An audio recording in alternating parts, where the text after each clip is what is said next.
Latest updates ఎప్పటికప్పుడు పొందడానికి big TV WhatsApp channel follow అవ్వండి. లింక్ డిస్క్రిప్షన్ లో ఉంది. ఇప్పుడు మనం గమనిస్తే ఒక అమ్మాయి అబ్బాయి పుట్టిన తర్వాత షోడశ సంస్కారాలన్నీ చెప్పుకుంటూ వస్తున్నాం. ఇప్పుడు అబ్బాయికి అయితే మనం గమనిస్తే ఉపనయనం చేస్తాం. మరి అమ్మాయి విషయంలో ఇంతకుముందు బాగా రీసెర్చ్ జరిగిన తర్వాత తెలిసింది ఏంటంటే, మన ఋషులు మొట్టమొదలు ఈ సాంఘిక విజ్ఞానం అంతా ఇచ్చేటప్పుడు, మాన్యువల్స్ అని పెట్టేటప్పుడు వాటిని స్మృతులు అంటారు. స్మృతులు రాసేటప్పుడు వాళ్ళు ఏం ఫైండ్ అవుట్ చేశారంటే, స్త్రీ యొక్క శరీర నిర్మాణం పురుషుని యొక్క శరీర నిర్మాణంలో తేడాలు గమనించారు. ఓకే, చాలా లోతైన విజ్ఞానంతో వైద్య శాస్త్రంతో వెళితేనే మనకి ఇది అర్థమవుతుంది. స్త్రీ యొక్క శరీర నిర్మాణ విధానంలో స్త్రీకి తొందరగా అన్నీ అవగతమవుతాయి. తర్వాత తాను మాత్రమే పిల్లల్ని కనగలుగుతుంది. సో అన్ని బాధ్యతలు స్త్రీలకు ఇవ్వకూడదు. స్త్రీలని అత్యంత ఆదరంతో గౌరవంతో శక్తిగా కీర్తించారు, శక్తిగా చెప్పుకున్నారు. చాలా ఏమంటాం దాన్ని ప్రీషియస్గా చూసుకున్నారు. స్త్రీలు అపురూపంగా చూసుకున్నారు. అలాంటి వాళ్ళు కాబట్టి వాళ్ళకి ఈ విద్య ఇవి అక్కర్లేదు. ఆ కాలంలో అవసరం లేవు. అప్పుడు కానీ వాళ్ళకి సహజ విద్య వాళ్ళకి ఇన్బిల్ట్ ఉంటుంది. ఎందుకు వస్తుంది అంటే వాళ్ళు చూస్తేనే గమనించి గ్రహిస్తారు వాళ్ళు. సో మగవాళ్ళు చేసే కార్యక్రమాలన్నింటికీ వాళ్ళు సహధర్మచారిణి కాబట్టి వాళ్ళు పెళ్లి చేసుకున్నాక అవన్నీ వాళ్ళకి ఆటోమేటిక్గా తెలుస్తాయి. ఆ ఆటోమేటిక్గా అతను చేసేది తెలుస్తుంటాయి కదా, అది చాలు వాళ్ళకి అని వాళ్ళకి ఉపనయనము అనేది పెట్టలేదు. విద్యాభ్యాసం కూడా పెట్టలేదు. ఎందుకు పెట్టలేదు? చిన్నప్పుడే పెళ్లి చేసేవాళ్ళు. హస్బెండ్ ఉండేవాడు, హస్బెండ్ అన్నీ చెప్తుంటే పెళ్లి చేసేసేవాడు, అన్నీ నేర్చుకునేవాడు. సో ఆ విధంగా వాళ్ళకి ఉపనయనం అనేది తీసుకురాలేదు. ఎందుకు తీసుకురాలేదంటే కేవలం వారి శరీర నిర్మాణంలో ఉన్న దాన్ని ఏమైంది వేరుగా ఉండడమే మెయిన్ కారణంగా తీసుకుని వాళ్ళ పని కేవలం పిల్లల్ని కనవలసి ఉంటుంది కాబట్టి జాగ్రత్తగా ఉండాలన్న ఉద్దేశంతో వాళ్ళకి ఇలాంటి బయటికి వెళ్ళిపోయి గురువుల దగ్గర ఉండి నేర్చుకోవాల్సింది పెట్టలేదు. ఆ విధంగా జరిగింది అది. మరి రజస్వల ప్రక్రియ అది షోడశ సంస్కారాల్లోకి రాదు. అది ఒక స్త్రీకి తన జీవితంలో శారీరకంగా వచ్చే మార్పుల్లో ప్రకృతి సిద్ధంగా వచ్చే మార్పు. ఒక స్త్రీ పుట్టినప్పుడు, బాలికగా ఉన్నప్పుడు తనలో రీప్రొడక్టివ్ సిస్టమ్ అంటాం దాన్ని, పునరుత్పత్తి విధానం అనేది ఉంది బాడీలో. అది రావడానికి ప్యూబర్టీ అంటారు ఇంగ్లీష్లో. అంటే మన భాషలో రజస్వల అవ్వడం, ఋతుమతి అవ్వడం అంటారు, రజస్వల అంటారు. అప్పటి నుంచి ఆ స్త్రీలలో ఆ సైకిల్ మొదలవుతుంది, ఋతుక్రమం మొదలవుతుంది. ఋతుక్రమం కొన్నాళ్ల పాటు ఉంటుంది. ఆ ఋతుక్రమం ఉండే సమయానికి వచ్చినప్పుడు ఇంకా అప్పటి నుంచి ఆమెని అతి జాగ్రత్తగా చూసుకోవాలి. కాబట్టి అతి జాగ్రత్తగా చూసుకుంటూ ఆ ఋతుమతి అయిన తర్వాత మళ్ళీ పెళ్ళి అయిన తర్వాత పిల్లలు పుట్టిన తర్వాత నడిచిపోతూ ఉంటుంది అలాగే.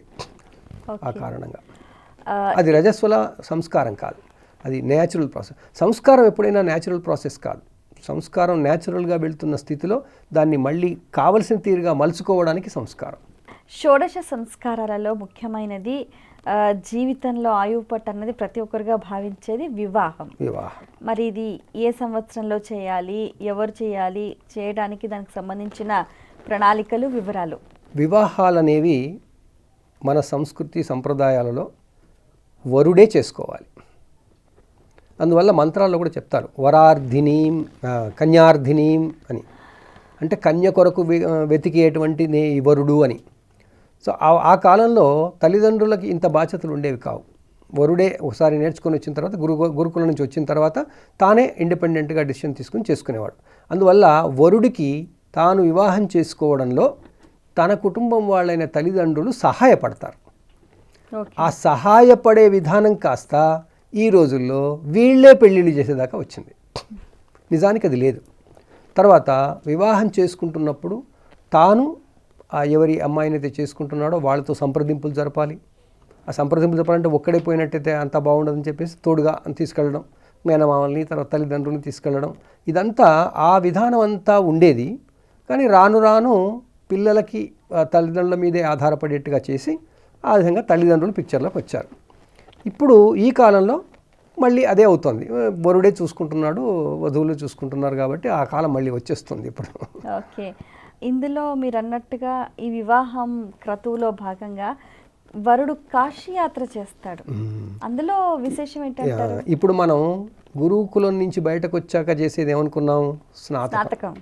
ఆ స్నాతకమే ఈ కాశీయాత్ర. కంటిన్యూటీ అక్కడ పెట్టారు. ఆ స్నాతకంలో కాశీయాత్రకి ఏమంటాడు?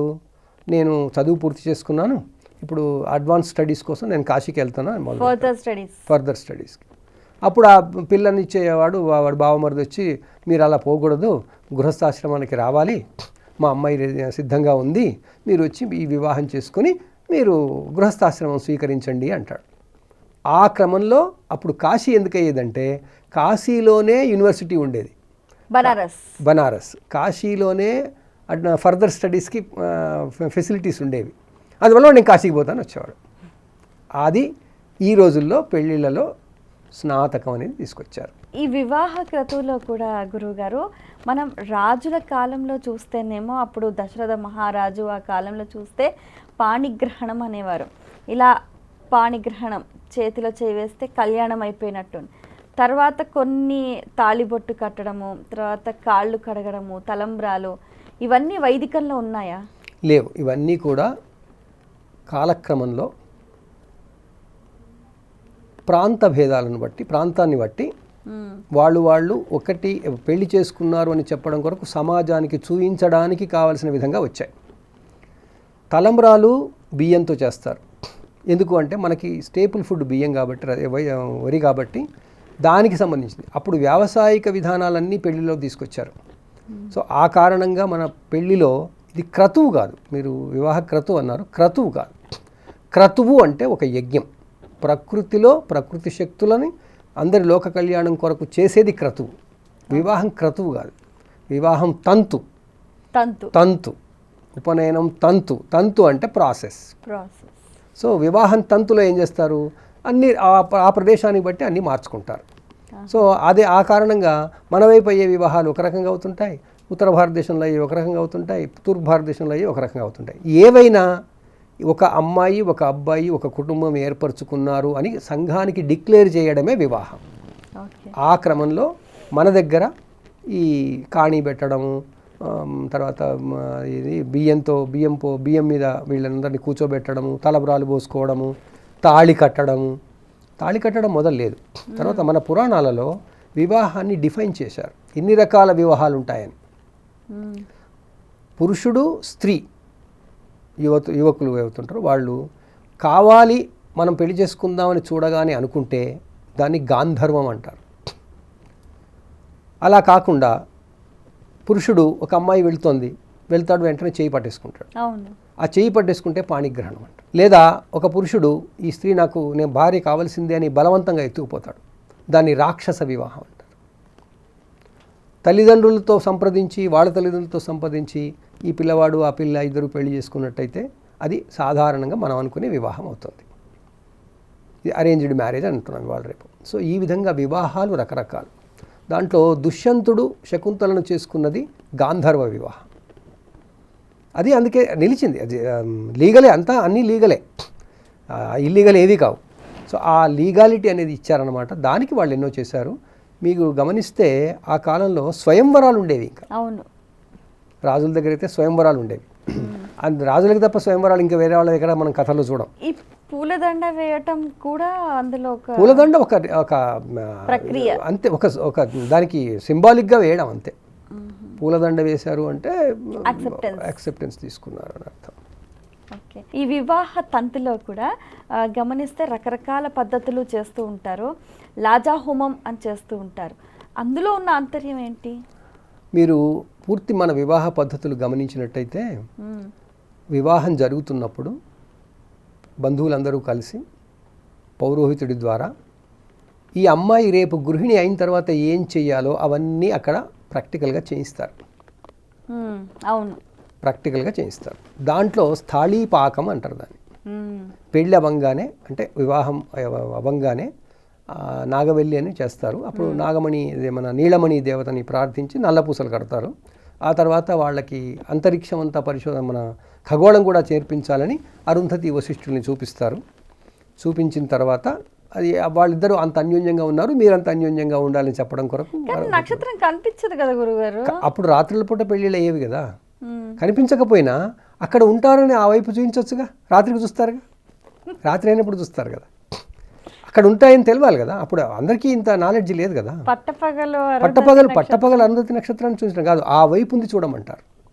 ఆ వైపున ఉంటుంది అంటే మీరు తర్వాత టైం దొరికినప్పుడు చీకటైనప్పుడు చూసుకోండి, అది వర్ణన అది. సో ఆ విధంగా అరుంధతి వశిష్ఠులను చూపించిన తర్వాత వాళ్ళు ఏం చేస్తారు, ఈ స్థాళీపాకం అని, పాకం అంటేనే వంట, సో వంట చేయించడం చేపిస్తారు. ఆ వంట చేసే ప్రక్రియలో వాడు రేపటి నుంచి వాడు హోమాలు చేసుకుంటాడు, ఈమెమో అవన్నీ సిద్ధం చేసి పెట్టాలి కదా. అందువల్ల వడ్లని వేయించి పేలాలు చేస్తుంది. ఆ పేలాలతో భర్త హోమం చేస్తాడు. ఇది లాజ హోమం అంటారు. లాజ అంటే పేలాలు. ఈ లాజ హోమం అక్కడ ప్రాక్టికల్గా అందరు అమ్మాయి ఎట్లా చేస్తుందో చూస్తారనమాట, అమ్మాయిని చేయిస్తారు. చాలా చమత్కారంగా, చాలా వేడుకలాగా ఉంటుంది. అంటే అమ్మాయికి సొంతంగా తాను ఏం చేయబోతుందో తెలియడం కొరకు ఇదంతా చేస్తారు. ఇంకొకటి గురువు గారు, ఇదంతా కూడా వినోదంకి అని అంటారా? మెట్టెలు పెట్టిన తర్వాత కాళ్ళు, ఇవి వినోదం కాదు, రెస్పెక్ట్. ఎందుకంటే అమ్మాయికి మెట్ట పెట్టిన తర్వాత నొప్పి అవుతుంది, నొప్పి అయినప్పుడు ఇబ్బంది పడకూడదు కదా. అందువల్ల వెంటనే మనం కాస్త కాళ్ళని అటు ఇటు ఒత్తాలి కదా. అది మ్యూచువల్ రెస్పెక్ట్. అది వాడు కేర్ తీసుకోవాలి కదా, తన భార్య కేర్ తీసుకోవాలి. కేర్ తీసుకోవడానికి వాడు బిగినింగ్ అది. మట్టెలు పెడితే బాధ అవుతే బాధపడకుండా ఒత్తడం. కానీ ఇప్పుడు నేటి కాలంలో ఎవరు మెట్టెలు పెట్టుకోవట్లేదు, నల్ల పూసలు వేసుకోవట్లేదు, గాజులు వేసుకోవట్లేదు. అవసరం లేదు. అయితే మెట్టెలు పెట్టుకోవడంలో సైన్స్ ఉంది, అది మనకి ఈ కాలంలో అవసరం లేదనుకుంటున్నాం. ఎందుకంటే మెట్టెలు ఎక్కడైతే పెట్టుకుంటామో అక్కడ నరాలని కంట్రోల్ చేస్తుంది అది, మెట్టె కారణంగా. ఆ నరాల కంట్రోల్తో మళ్ళీ వాళ్ళ బాడీలో బోలెన్ని మార్పులు వస్తాయి. గాజులు వేసుకోవడానికి అంతే, మెట్టెలు పెట్టుకోవడము అంతే. వీటన్నింటిని మనం మర్చిపోయాం, అంటే మనకి ఇప్పుడు అక్కర్లేదు అనుకుంటున్నాం. కానీ పాటించే వాళ్ళకి వాటి లాభాలు కనపడతాయి. సో ఈ రకంగా వివాహానికి సంబంధించి తంతు ముగుస్తుంది. తర్వాత మరి కొత్త కోడలు ఇంట్లో అడుగు పెట్టేటప్పుడు ఏదైనా వస్తువు దొర్లితే అశుభం అని అంటారు. కానీ కొత్త కోడలు ఇంట్లో కాలు పెట్టేటప్పుడు బియ్యపు బిందెని తన్నేస్తుంది. మరి అది ఎందుకంటే ఆచారం. ఆ కడపలో మొదలు పెట్టినప్పుడు తాను ముందు కడపలో దాన్ని పెట్టి ఏదైనా పడితే అన్నీ పడవచ్చు కదా. ఏవేవో పడిపోయే బదులు ముందు మనకి తెలిసి బియ్యం పడిపోతే మంచిది అని, అది లక్ష్మి అని. ఓహో, లక్ష్మీప్రదం. సో బియ్యాన్ని తంతుందిగా, నష్టమేం లేదు. అలా అంటే తనకు అర్థమవుతుంది, తంతే ఇలా పడతాయని కూడా తెలుస్తుంది అమ్మాయికి. ఇలా అన్నిటికీ సైకాలజీ ఉంది, అన్నిటికీ కస్టమ్స్ ఉంటాయి, ఆ ప్రకారం వచ్చేస్తారు. For more videos like this, subscribe Big TV channel.